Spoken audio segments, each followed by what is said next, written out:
Ici à l'UNESCO, en marge de cet événement important, Faisons changer tous les climats, Université de la Terre, Parlement des entrepreneurs d'avenir, avec Jérôme Bédier. Bonjour Monsieur Bédier. Bonjour. Merci de vous prêter à ce petit jeu de la Web TV. Cette Web TV post-conférence, post-débat, et vous sortez d'un débat autour du leadership. Ce sera ma première question. C'est quoi un leader en 2016 pour vous? Un leader, c'est d'abord quelqu'un qui a de la vision, et puis c'est quelqu'un qui sait fédérer et mobiliser les intelligences de tous les collaborateurs.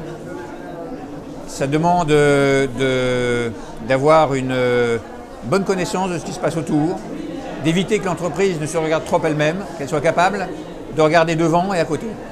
Vous avez également dit, alors ça je l'ai lu sur Twitter, donc Twitter ne se trompe jamais bien sûr, vous avez dit également scooter, lecture, moment dans le bureau pour parler d'autre chose. C'est oui. important pour un leader? Je pense qu'il faut qu'il y ait un sentiment de confiance humain qui se crée entre les différentes responsabilités dans l'entreprise. Et pour ça, il faut de temps en temps passer du temps ensemble. Donc il y a des moments pour le faire, il y a les voyages qui peuvent être utiles. Et puis de temps en temps, il ne faut pas hésiter à perdre, croire qu'on perd un peu de temps pour parler d'autre chose. Et puis pour d'ailleurs montrer tout simplement qu'on s'intéresse aussi à l'épanouissement personnel des collaborateurs. Le doute aussi est un ingrédient du leadership. Le doute, il faut douter. Oui, il y a beaucoup de bons doutes. Ouais. Il faut en permanence questionner, interroger. Si on a un sentiment, un feeling de quelque chose, il faut aller au bout pour comprendre ce qui se passe vraiment. En revanche, il ne faut pas qu'il y ait de doute sur la capacité de l'entreprise à s'en sortir. Parce que d'abord, les entreprises sont faites pour traverser les difficultés et il ne faut pas se laisser impressionner par les concurrents. Alors vous avez également dit dans votre débat, nos actions RSE contribuent à notre performance. Est-ce qu'on peut en parler juste une petite minute? Qu'est-ce que ça signifie que la RSE apporte vraiment autre chose, apporte de la performance? Oui, dans notre métier, faire de la RSE, c'est par exemple notre programme anti-gaspi. Si on gaspille moins et qu'on est plus efficace, eh bien on aura un meilleur résultat économique. De même, on a un autre programme qui est de favoriser la biodiversité.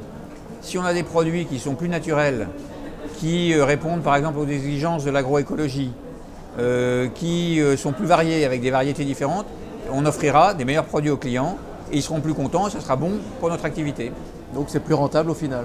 Donc voilà, au début ça peut coûter un peu plus d'argent, il faut calculer la rentabilité sur 2-3 ans, mais en définitive, ça crée de la valeur pour l'entreprise.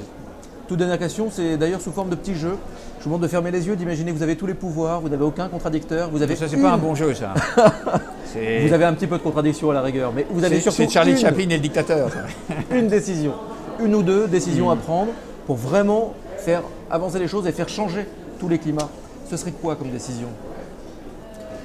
Le plus important, c'est de réaliser des chaînes de collaboration. Et on vient de faire une expérience qu'on va généraliser sur du biométhane à partir de déchets organiques. Il faut qu'on soit 5-6 acteurs autour de la table et qu'on avance. Donc le vrai sujet, c'est de comprendre où sont les compétences et quelle chaîne de collaboration il faut faire. Merci beaucoup, Monsieur Bédier. Merci à vous.